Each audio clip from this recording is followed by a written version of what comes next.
Fala galera do canal Marcos André Bionline, é uma satisfação estar de volta. Passei um tempo aí ausente de gravação de aulas e hoje a gente está voltando, gravando aulas especiais para essa prova do Enem que vai acontecer agora no dia 28 de novembro. Então a gente vai gravar aí uma série de resoluções. A gente já tem uma resolução detonando o Enem da prova do Enem PPL do último ano e hoje nós vamos fazer a gravação da resolução das questões do Enem digital também do último ano, a primeira versão do Enem digital. Então a gente vai fazer uma gravação especial das questões de biologia, analisando as principais questões, os principais conteúdos.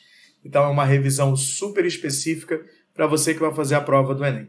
Eu espero que você fique até o final comigo, acompanhe esses exercícios e lá no final, na descrição do vídeo, eu vou te deixar um link especial para você ter acesso à apostila com essas questões para você resolver de uma forma mais direcionada.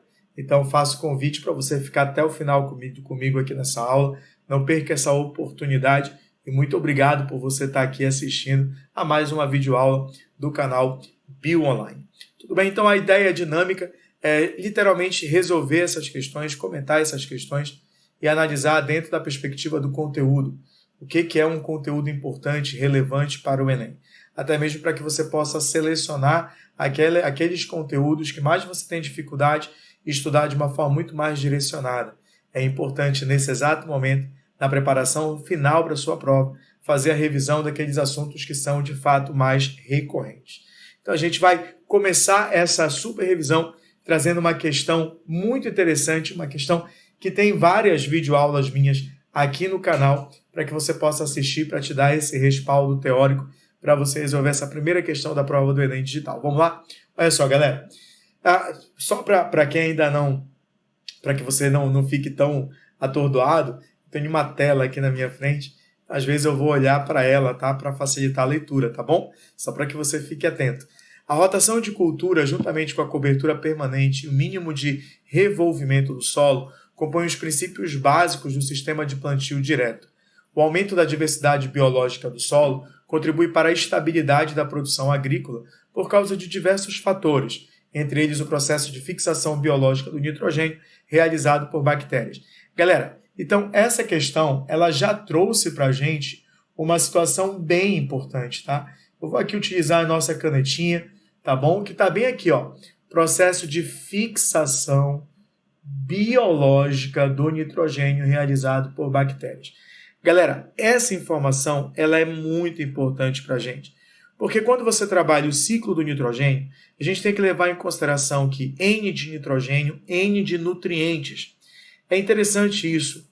A planta ela precisa de muitos elementos nitrogenados. Sabe por quê? Porque a partir desse nitrogênio, os vegetais serão capazes de sintetizar as suas moléculas nitrogenadas, como proteínas, ácidos nucleicos, aminoácidos, ATP, enfim. Lembrando que o ciclo do nitrogênio é o mais cobrado no Exame Nacional do Ensino Médio. E ainda mais, ao falar de ciclo do nitrogênio, existem algumas etapas que são especiais. Quais são essas etapas? A gente tem que lembrar que o nitrogênio molecular vai ser convertido, o garrancho, em amônia. E esse processo de transformação do nitrogênio molecular em amônia, damos o nome de fixação. É a fixação biológica do nitrogênio. Essa amônia, em seguida, vai ser convertida em nitrito.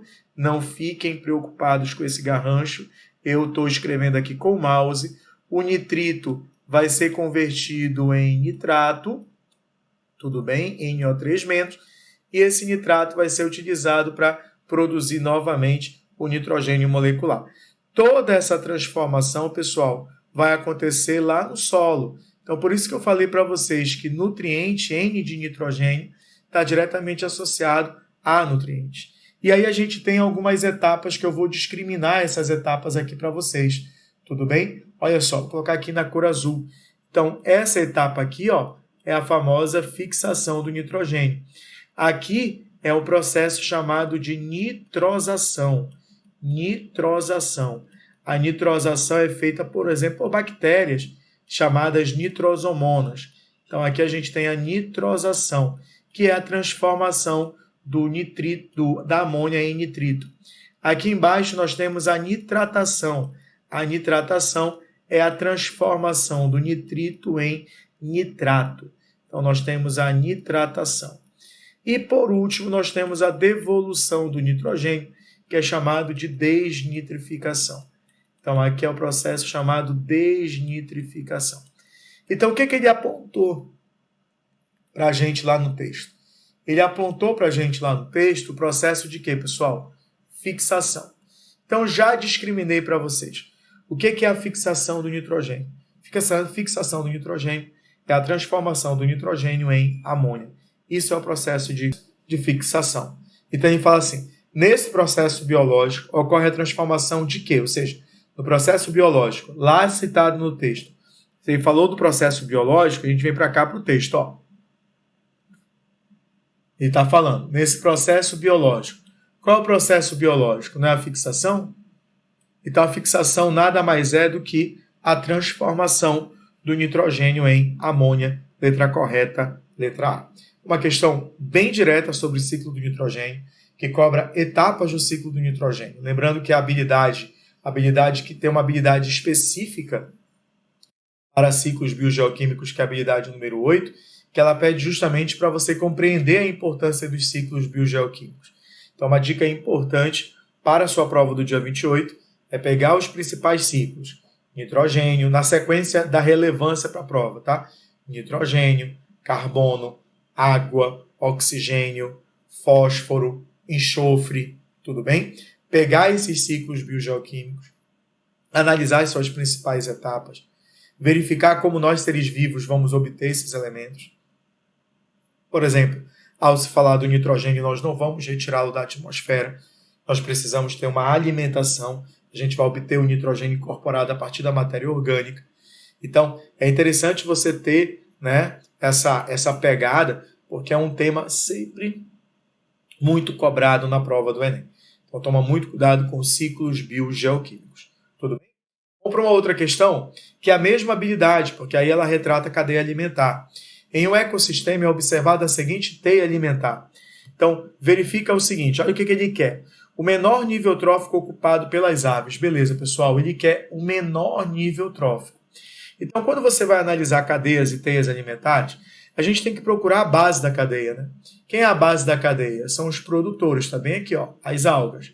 Então, olha essa cadeia alimentar que eu vou representar para vocês. Vejam, produtor, aqui o inseto é o consumidor primário ou de primeira ordem, os peixes, consumidores secundários ou de segunda ordem, e a ave, consumidor terciário ou de terceira ordem. Então, a gente já incluiu a ave bem aqui nessa cadeia alimentar. Tudo bem? Vamos analisar outras cadeias em que as aves estão aí fazendo parte. Olha, a alga, molusco também vai ser consumidor primário, o peixe ainda continua como consumidor secundário e a ave como consumidor terciário. Não mudou o nível trófico da ave. Vamos agora aqui, ó, algas, moluscos. Notem que aqui tem uma setinha do molusco para a ave, ó, do molusco para a ave. Então, a ave agora está se comportando como consumidor secundário, como consumidor de segunda ordem. Esse é o menor nível trófico ocupado pelas aves. Percebam o seguinte, que a gente sempre vai começar a contar a partir dos produtores. Por que sempre a partir dos produtores, Marcos? Porque eles são a base. Então, sempre começa a contar a partir do produtor. Então, o produtor vai servir de alimento ao consumidor primário, que serve de alimento ao consumidor secundário. Agora, galera, a gente já deu o gabarito da questão, vai ser consumidor de segunda ordem, o menor nível trófico. Qual é a vantagem das aves estarem ocupando níveis tróficos diferentes, ou qualquer outro animal numa teia alimentar? Qual é a vantagem de estar ocupando o terceiro, o quarto nível trófico simultaneamente? É a quantidade de energia. E por que isso é tão importante para vocês? Porque vocês precisam recordar que a energia, quando ela passa de um nível trófico para o outro, ela vai diminuindo. A gente diz que a energia ela é decrescente. Dessa maneira, quanto mais distante do produtor, menos energia. Quanto mais próximo do produtor, mais energia.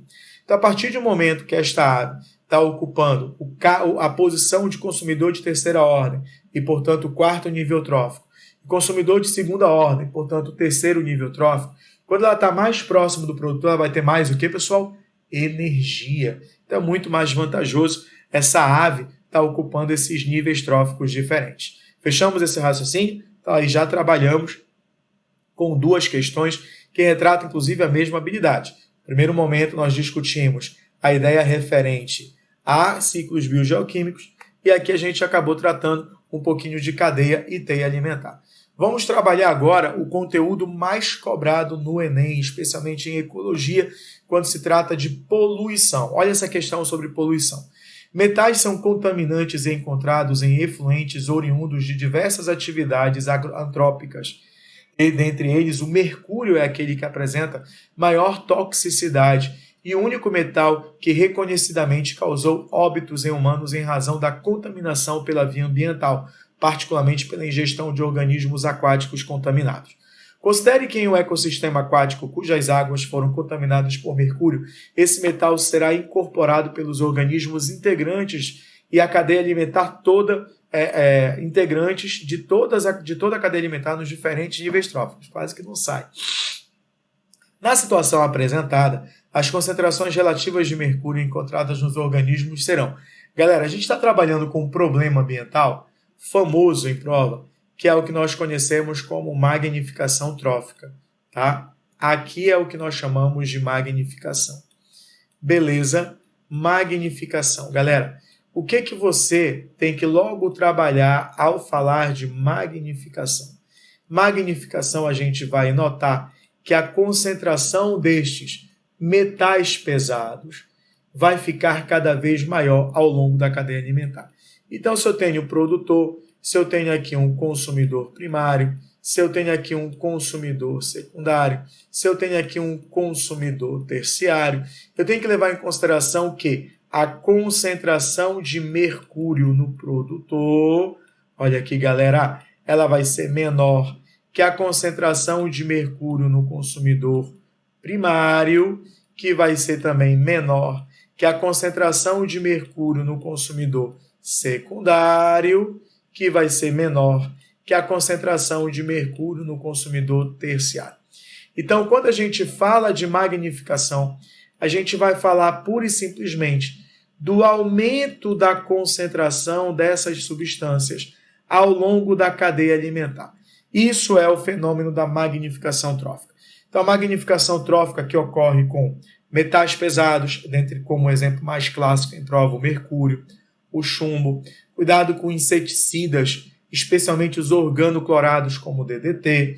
Então essas substâncias elas vão ficando cada vez mais concentradas ao longo da cadeia alimentar, aonde a concentração vai ser maior nos últimos níveis tróficos. Então olha o que ele trouxe como alternativa para a gente. Na situação apresentada, as concentrações relativas de mercúrio encontradas nos organismos serão mais altas nos produtores? Não. Iguais para todos? Não. Mais baixas nos consumidores secundários e terciários do que nos produtores? Não. Mais altas nos consumidores primários? Não. Elas serão mais baixas nos níveis tróficos de menor ordem do que naqueles níveis tróficos mais altos. Então toma muito cuidado com a expressão topo de cadeia. O Enem já trouxe uma questão que falava sobre boto cinza e perguntava por que nesses animais a concentração de metais pesados era maior do que nos demais níveis tróficos. E a resposta era, porque esses animais eles ocupam o topo da cadeia alimentar. Não confundam a relação de energia com magnificação trófica. Repetindo, a energia quando passa de nível trófico para o outro ela vai diminuindo e a concentração de metais vai aumentando. Então, quanto mais distante do produtor, menor a quantidade de energia e maior vai ser a concentração dessas substâncias de difícil metabolização.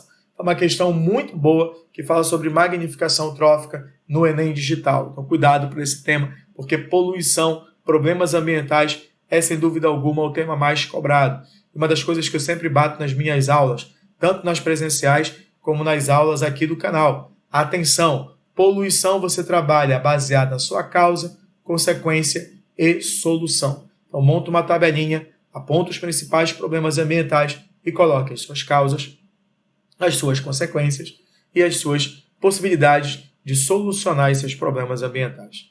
A perfuração de poços para extração de petróleo causa soterramento do leito submarino, contaminação química e aumento da turbidez da água. Além disso, o vazamento desses hidrocarbonetos gera efeitos adversos, em especial no metabolismo de organismos aquáticos, influenciando as cadeias alimentares de ecossistemas marinhos.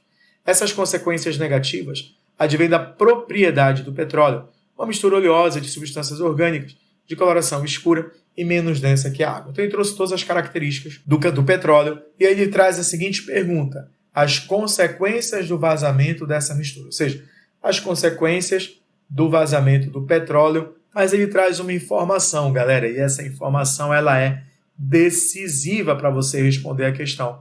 Produtividade primária. Então, sempre que você fizer referência à produtividade primária, meus amores, meus queridos, minhas queridas, lembra desta palavra, lembrem deste processo. Olha o que eu estou colocando para vocês. Se eu falo de produtividade primária, eu falo basicamente de fotossíntese. E a partir daí eu já matei a questão. Por quê? Porque se eu falo em taxa de produtividade primária, se eu falo de fotossíntese, quem é que vai realizar a fotossíntese? Diz aí para mim, os produtores ou os consumidores? Os produtores. Em ecossistemas aquáticos, quem são os produtores? São aqueles organismos que fazem parte de um grupo especial, o famoso fitoplâncton. Mas isso é muito fácil de você entender. Lembra que ao derramamento de petróleo, ele é altamente hidrofóbico, ele não se mistura com água, ele tem uma densidade bem mais baixa, né, bem menor que a água, então a tendência é ele subir. Ao subir, o que ele impede? A entrada de luz. Ao impedir a entrada de luz, atrapalha o processo fotossintético, inibe a taxa fotossintética, diminui o processo de fotossíntese realizado pelos produtores dos ecossistemas marinhos, pelos elementos do fitoplâncton. A partir do momento que inibe o processo fotossintético, ele reduz a produtividade primária. Por isso, o gabarito dessa questão vai ser letra A, redução da atividade do fitoplâncton em decorrência da alteração da zona fótica. Marcos, o que é zona fótica? Zona fótica é uma área, e até aproximadamente, segundo alguns autores, de 200 metros de profundidade, onde eu tenho ainda a presença de energia luminosa. É nessa região que as algas vão se concentrar, porque se há luz, há fotossíntese. A produtividade primária é muito importante para a biodiversidade dos ecossistemas marinhos. Então, o petróleo ele é bem interessante porque ele vai atrapalhar a atividade fotossintética. Vejam só, muitos dos meus alunos que já resolveram essa questão, que eu já coloquei em materiais meus espalhados aí, nas aulas presenciais, marcaram assim, intoxicação dos animais filtradores. Isso está errado? Não. Não está errado. A grande questão é que não está respondendo ao que está se perguntando, porque a pergunta é atrapalhar a produtividade primária. Então toma muito cuidado, porque o Enem tem a premissa de trazer 5 alternativas que elas são plausíveis do ponto de vista biológico. Ou seja, você vai ler as 5 alternativas e você, evidentemente, pode encontrar 5 alternativas que são biologicamente corretas, mas que não necessariamente responderão ao que está sendo perguntado. Então, cuidado com esse detalhezinho que é muito importante para a resolução da prova do Enem. Essa questão é muito legal. E ela precisa ter uma malandragem para você resolver. Pesquisadores delimitaram unidades evolutivas significativas de 5 espécies pertencentes a diferentes grupos de vertebrados, distribuídos em 8 áreas distintas, como mostra o quadro. Cada unidade evolutiva significativa representa uma população isolada, histórica e geneticamente diferenciada e apresenta prioridade para manejo e conservação. Considerando a área 4. Beleza, galera. Então ele deu a área, né? Então nós vamos trabalhar com esta área, que é a área de número 4. Tá bem aqui a área número 4, tá?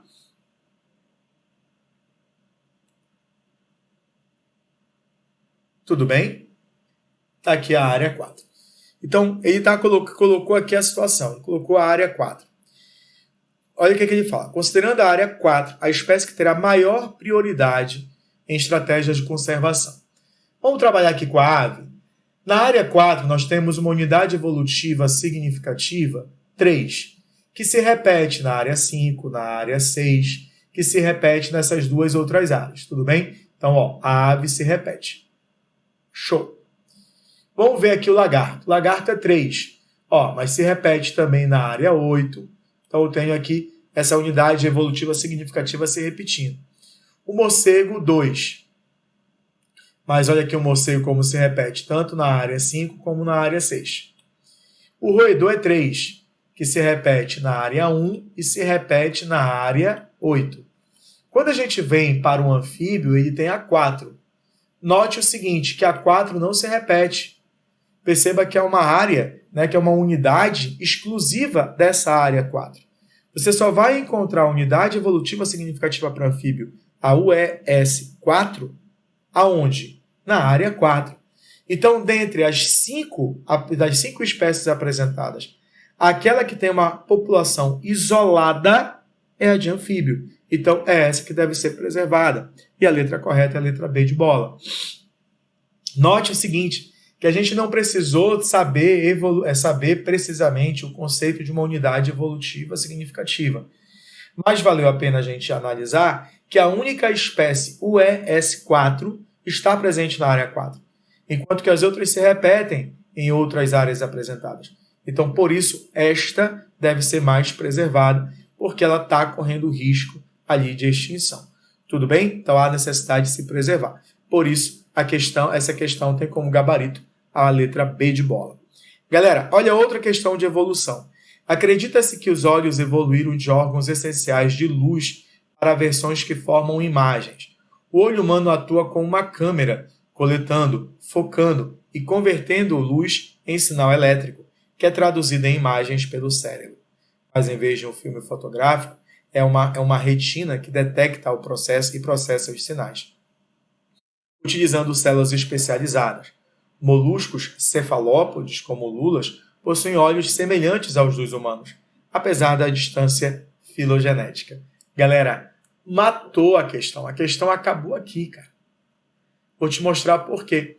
Quando ele compara moluscos cefalópodes, como as lulas, possuem olhos semelhantes aos dos humanos, apesar da distância filogenética. O que ele está falando? Ele está falando, de uma certa maneira, o seguinte, pessoal. Ele está colocando aqui o olho, tá, como característica do ponto de vista anatômico e fisiológico. Eu tenho aqui a lula, que é um molusco cefalópode. Eu tenho aqui o homem. Galera, olha aqui a situação.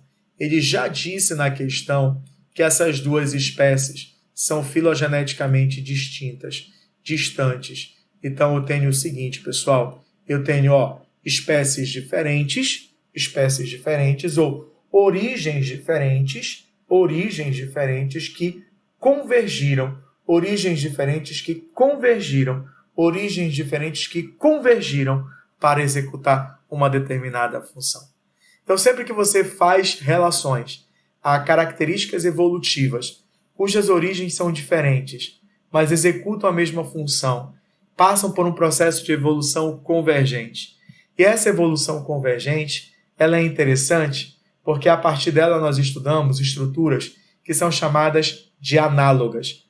As estruturas análogas, elas de uma certa maneira, não nos trazem relação de ancestralidade, mas nos permite comparar adaptabilidade. Ou seja, estruturas que permitem a adaptação a um modo de vida semelhante. Então, a evolução convergente ela é muito importante para que você entenda como os processos evolutivos aconteceram no decorrer do tempo e compreenda que mesmo espécies diferentes podem apresentar características anatômicas, morfológicas e fisiologicamente iguais, porque refletem algum grau não digo nem de parentesco, mas adaptabilidade ao modo de vida semelhante. Tudo bem, pessoal? Então, aí nesse contexto, ele está falando da capacidade visual. A capacidade visual de utilização de energia luminosa, de formação de imagem, ela é comum entre lula e o ser humano. Isso não quer dizer que o homem vai viver no ambiente aquático, mas quer dizer que ambos utilizam a visão como forma de localização, de apreensão de comida, de questão espacial, de movimentação, deslocamento. Então, isso é muito importante a gente fazer essa comparação. Portanto, aí é um caso de evolução convergente, uma questão bem tranquila, interessante do ponto de vista evolutivo.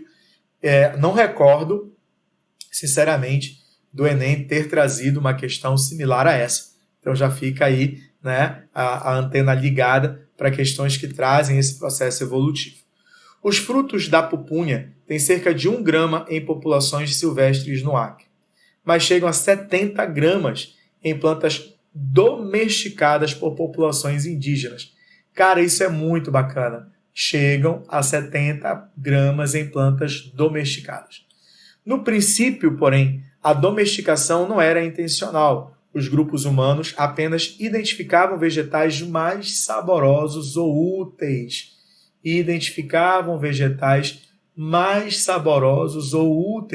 E sua propagação se dava pelo descarte de sementes para perto dos sítios habitados. A mudança do fenótipo, tamanho dos frutos nas populações domesticadas, deveu-se porque houve. Galera, o que ele está falando aí? Ele está falando de uma seleção artificial. Isso é seleção artificial, tá? Quem é que faz a seleção artificial? Quem faz a seleção artificial é o homem. Concorda comigo? Quem faz a seleção artificial é o homem. Então, o homem faz a seleção artificial. Ele faz o processo de seleção. Então, ele vai escolhendo espécies ou indivíduos da mesma espécie, colocando-os para cruzar, para gerar indivíduos cujas características são benéficas para a espécie humana. Então, aí eu tenho um exemplo clássico de seleção artificial. A seleção de indivíduos que são vantajosos. O cruzamento orientado para indivíduos que são vantajosos. E isso faz com que, se o tamanho grande, se o maior tamanho aí, no caso da pupunha, traz uma vantagem, eu vou selecionar esses indivíduos cujos frutos são maiores, eu vou dar prioridade para plantá-los, assim vai favorecer o cruzamento entre indivíduos que têm frutos grandes. E a partir do momento que há o cruzamento entre indivíduos de frutos grandes, a probabilidade de descendentes com esses frutos é cada vez maior. E assim eu vou selecionando a frequência alélica favorável para mim. Então, a ideia é justamente essa. É você aumentar a frequência de alelos de interesse por meio de cruzamentos orientados. Isso é o que nós chamamos de seleção artificial. Então, é uma questão muito bacana que traz aí uma ideia do conceito genético, do conceito da influência da população, no favorecimento de características. Então, é muito interessante que você entenda o que é o conceito de seleção artificial.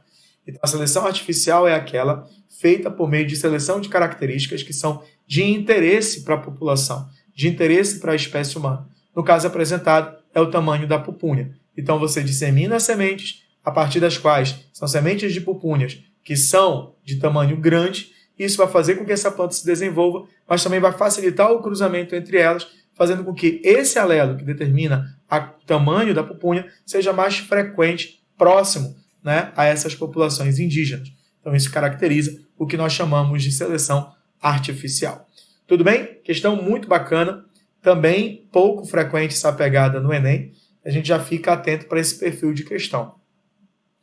Uma nova e revolucionária técnica foi desenvolvida para a edição de genomas. O mecanismo consiste em um sistema de reconhecimento de sítio, onde haverá mudança do gene combinado com o mecanismo de corte e reparo de DNA. Assim, após o reconhecimento do local onde será realizada a edição, uma nuclease corta as 2 fitas de DNA. Uma vez cortadas, mecanismos de reparação de genoma tendem a juntar as fitas novamente, e nesse processo, um pedaço de DNA pode ser removido, adicionado ou até mesmo trocado por outro pedaço de DNA. Nesse contexto, uma aplicação biotecnológica dessa técnica envolveria Na verdade, a ideia, vou fazer aqui um esqueminha, é mais ou menos o seguinte, pessoal. Eu tenho aqui, digamos, um pedaço de DNA. Correto? Bem aqui eu vou identificar um gene que eu vou chamar de gene D, que é um gene defeituoso. Então, o que essa técnica faz? Essa técnica permite com que haja o reconhecimento dessa área aqui, tá? E vai reconhecer essa área. E essa área aqui vai ser uma área de corte. E aí ele vai utilizar uma exonuclease para retirada dessa região. Então ele vai isolar, ele vai retirar esse gene, por exemplo. E a partir daí ele vai utilizar uma outra ferramenta molecular que permitirá ou a substituição desse gene ou simplesmente retirar esse gene. Se esse gene está associado a uma doença genética qualquer, o que eu vou chamar de D, a partir do momento que eu faço a remoção dele, me dá a possibilidade, a perspectiva, a expectativa de utilizar para fazer a correção de distúrbios genéticos. Eu tenho absoluta convicção que muitos alunos, que muitas alunas iam marcar a modificação do código genético. Mas toma muito cuidado, galera. Isso aqui eu tenho uma aula só sobre código genético. Lembra que código genético tem a ver com trincas de RNA mensageiro. São trincas utilizadas para determinar o aminoácido da proteína. Lembrando que esse código genético ele é dito o quê, pessoal? Universal, embora esse universal ele seja entre aspas. Então, o fato de haver uma manipulação no DNA, o fato de haver uma modificação no DNA, o fato de ter uma mutação, o fato de ter um caso como o CRISPR, que é essa técnica aí apresentada, não significa dizer que vai haver uma mudança do código genético. Significa dizer que vai ter uma alteração no material genético, tá? Na informação genética. Lembrando que essas doenças genéticas elas são determinadas por erros nessas informações. Tá? Então, basicamente, toma muito cuidado com a diferença do código genético para essas situações que estão sendo apresentadas. Tá bom? Então, aí, cria-se a expectativa de você compreender e também ter a perspectiva de corrigir falhas genéticas, e você sabe que essas doenças genéticas são muito difíceis de serem tratadas porque envolve uma questão associada ao material genético. Então, a grande maioria delas sequer tem cura. O que você pode minimizar, obviamente, são os seus sintomas. Outra questão que também trabalha um pouquinho de DNA, que não é difícil, pelo contrário, pessoal, é muito fácil. Vamos lá. Considere um banco de dados, que é o quadro 1, que apresenta sequências hipotéticas de DNA de duas áreas de extrativismo permitido, A1 e A2, e duas áreas de conservação.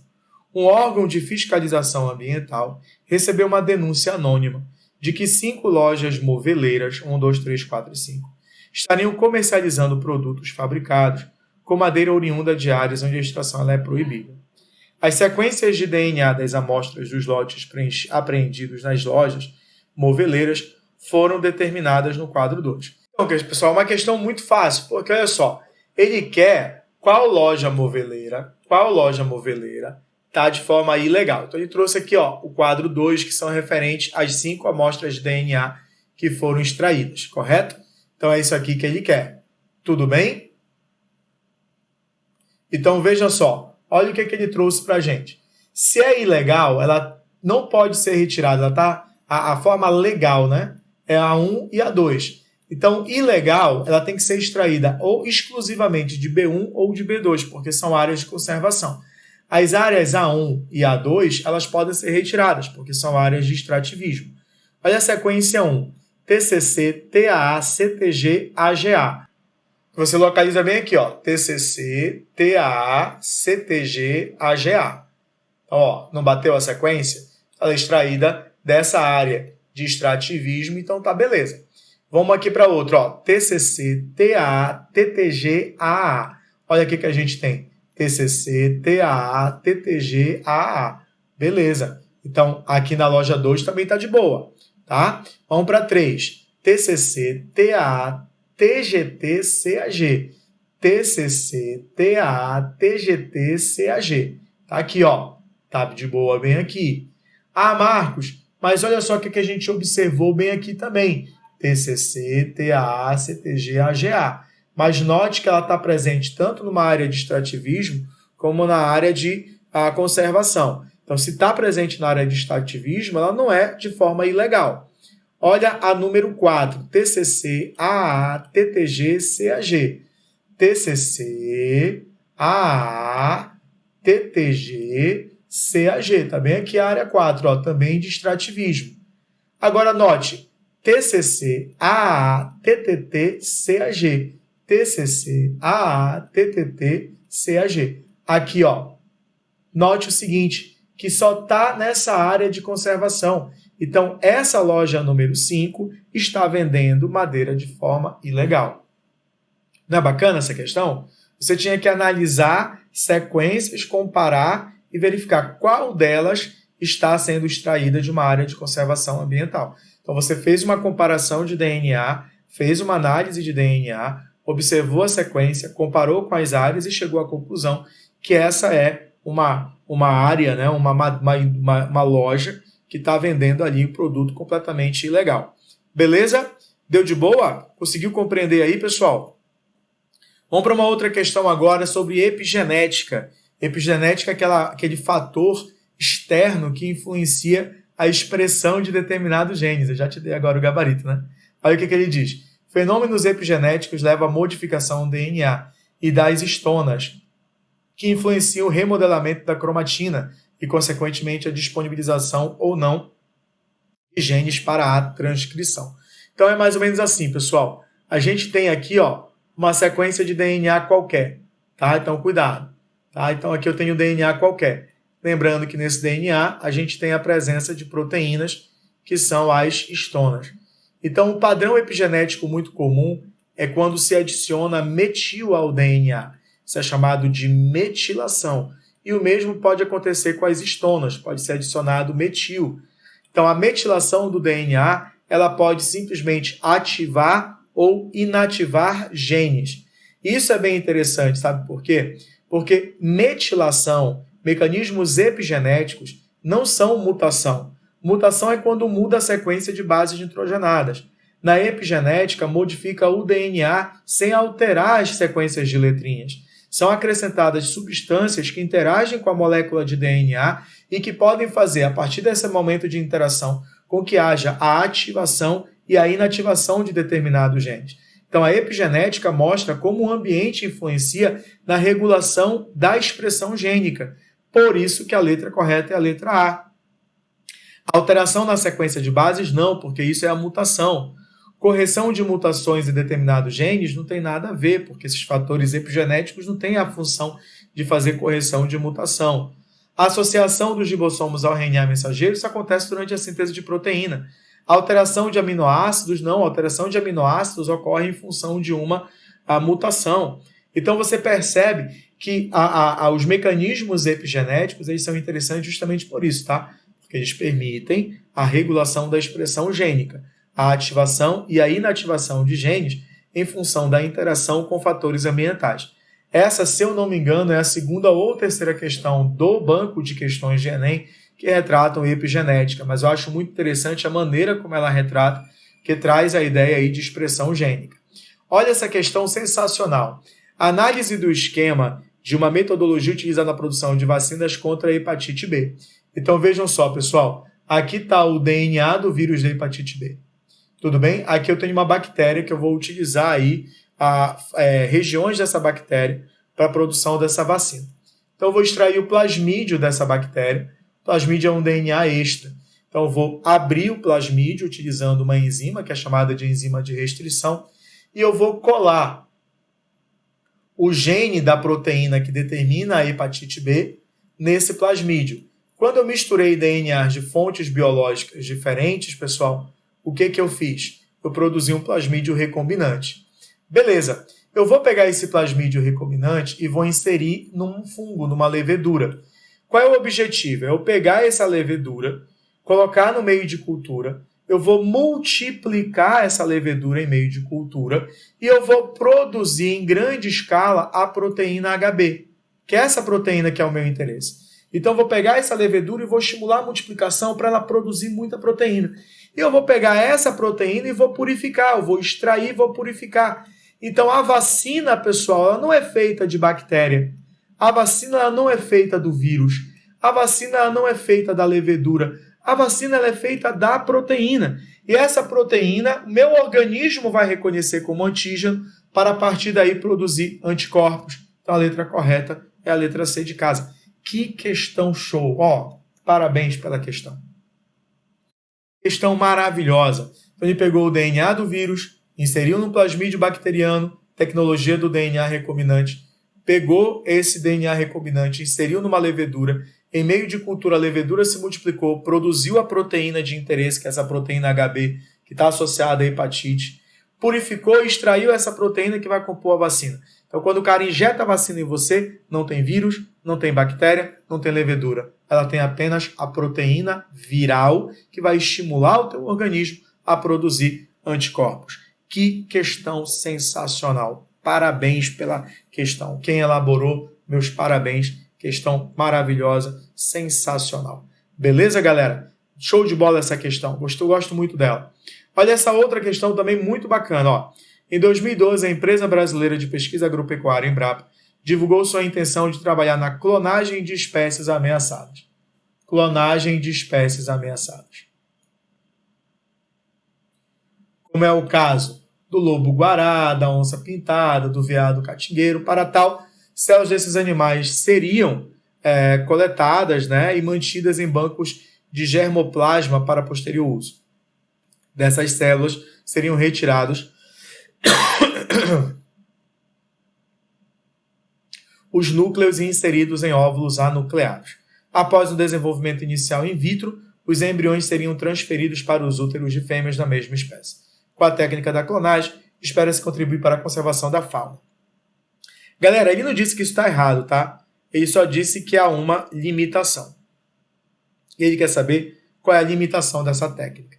Se eu faço técnica de clonagem, eu estou produzindo indivíduos geneticamente iguais ou diferentes? Iguais. E se eu estou produzindo indivíduos geneticamente iguais, o que eu estou fazendo, com a variabilidade genética? Eu estou favorecendo a variabilidade ou desfavorecendo? Desfavorecendo. Eu estou reduzindo a variabilidade genética. Porque todos os clones eles são geneticamente idênticos a uma matriz. Então a alternativa correta é a letra D de dado. A letra C de casa. Leva a uma diminuição da variabilidade genética. Galera, isso é importante para vocês. A clonagem, por mais que seja uma técnica interessante do ponto de vista da engenharia genética, mas ela está associada à produção de indivíduos que são geneticamente idênticos. E isso interfere na variabilidade genética. Há uma redução da variabilidade genética. Então, por mais que essa técnica chame a atenção e seja inclusive promissora, ela traz esse problema. Ela é limitada. Por quê? Porque reduz a variabilidade genética. Vamos para uma outra questão. Nas últimas décadas, vários países, inclusive o Brasil, têm testemunhado uma grande proliferação de bactérias patogênicas. Galera, grande proliferação de bactérias patogênicas envolvidas em uma variedade de doenças e que apresentam resistência a múltiplos antibióticos. Meus queridos, essa resistência tem ocorrido por quê? Qual é o papel do antibiótico? O papel do antibiótico é selecionar as formas mutantes resistentes. Então, as bactérias sofrem mutação. Essa mutação, então, ao ser colocado um antibiótico, ela acaba favorecendo essas bactérias que são resistentes a essas substâncias. Mas por que isso acontece? Porque simplesmente a população passou a utilizar antibiótico de forma indiscriminada, sem levar em consideração a posologia medicamentosa, o porquê você vai tomar, como você vai tomar, o período que você vai tomar esse medicamento. Então as pessoas simplesmente passaram a tomar direto o antibiótico. Esse antibiótico foi selecionando as bactérias resistentes. E a partir daí, pessoal, trouxe um grande problema. Vejam o seguinte, o antibiótico ele não causa mutação. O que o antibiótico vai fazer é a seleção. Então essa é uma questão bem interessante que fala do uso indiscriminado de antibiótico como forma de selecionar as bactérias resistentes. A mutação, ela simplesmente acontece, tá? Não diga que o antibiótico causa mutação. Não, a mutação ela vai acontecer. O que o antibiótico faz é favorecer as bactérias que são resistentes a eles. Uma outra questão que pode te causar um susto, mas ela é muito fácil. Muito fácil. Alterações no genoma podem ser ocasionadas por falhas nos mecanismos de cópia e manutenção do DNA que ocorrem aleatoriamente. Assim, a cada ciclo de replicação, existe uma taxa de erro mais ou menos constante de troca de nucleotídeo, independente da espécie. Partindo-se desses pressupostos, foi construída uma árvore filogenética de alguns mamíferos conforme a figura, na qual o comprimento da linha horizontal é proporcional ao tempo de surgimento da espécie a partir de um ancestral mais próximo. Qual espécie é geneticamente mais semelhante ao ancestral mais próximo? Galera, olha só, eu tenho esse ancestral bem aqui. Aí divergiu para cá, para o cavalo, e divergiu para esse grupo aqui, que é formado pelo porco, pelo veado, pela ovelha e pela vaca. Eu tenho outro ancestral bem aqui, que divergiu para este grupo e divergiu do porco. E este grupo aqui eu tenho o veado, a ovelha e a vaca. Eu tenho este outro ancestral aqui, que divergiu para a vaca e que divergiu para a ovelha. Note o seguinte, pessoal. Qual dessas linhas horizontais é a menor? É a vaca. Marcos, mas por que ele disse isso? Porque está bem escrito bem aqui. Ele fala, o comprimento da linha horizontal é proporcional ao tempo de surgimento da espécie a partir de seu ancestral mais próximo. Ele colocou isso no texto. Qual é a linha mais curta? É a da vaca. E o gabarito é a letra E. Meu Deus do céu, que questão fácil. Letra E. Galera, se pintar dúvida, pode colocar lá no comentário. Coloca lá no comentário. Ó, Marco. Tive dúvida que eu vou responder para você. Pode ter certeza que eu vou responder. Qualquer aluno que tiver dúvida, qualquer aluna que tiver dúvida em uma das questões resolvidas, coloca lá o número da questão que eu vou lá no comentário responder para você. Pode ter certeza disso. Vamos lá para a última. A ampla diversidade genética é uma característica presente nas plantas fanerógamas. O que são as plantas fanerógamas, galera? O que são as plantas fanerógamas? Olha aí a galera. Ó, a galera que diz assim, não cai botânica. Olha aí, ó. Plantas fanerógamas. Plantas fanerógamas são aquelas que apresentam uma estrutura reprodutiva evidente, tá? Isso é uma planta fanerógama. Então, o que ocorreu em razão da presença de estruturas reprodutivas que lhes garantem sucesso adaptativo. Quais são essas estruturas reprodutivas, galera? Flores e estróbilos. As flores nas angiospermas, os estróbilos na gimnosperma. E essas estruturas reprodutivas, inclusive, foram importantes para o aumento da variabilidade genética. Ao transportarem para o órgão reprodutivo da flor uma importante estrutura desse grupo vegetal. Então, ele diz o seguinte, os insetos foram fundamentais para o aumento da variabilidade genética, pois transportam para a flor uma estrutura. Qual estrutura vegetal? Meu Deus do céu, cara. Qual estrutura vegetal? O que o inseto faz? Ele é um agente polinizador. Então, o que ele transporta? Grão de pólen, cara. Ao transportar grão de pólen, ele favorece a fecundação cruzada. Isso otimiza o quê? Aumenta a variabilidade genética. Esse é o papel dos animais que atuam como agentes polinizadores. Esse é o papel da flor. A flor bonita, chamativa, atrativa, ela vai chamar a atenção de animais polinizadores, que aumenta a polinização cruzada, que aumenta a variabilidade genética. Isso é um dos fatores que está associado ao sucesso adaptativo das angiospermas. Leve em consideração que a gimnosperma foi a primeira planta que conquistou definitivamente o ambiente terrestre, porque foi a primeira a apresentar um grão de pólen, mas a polinização das gimnospermas é feita pelo vento, por isso que o grão de pólen tem uma projeção lateral que serve como asa para voar. Quando eu falo das angiospermas, eu estou trabalhando com plantas que têm como particularidade justamente essa função, né, de ter a flor para atrair animais polinizadores. Beleza? Gostaram da aula? Fico muito feliz por você ter ficado comigo até o final. Resolvi aí 15 questões do Enem para vocês. Espero que vocês tenham gostado. Quem ficou até o final e não se inscreveu, se inscreva no canal. É muito importante ter aqui você comigo.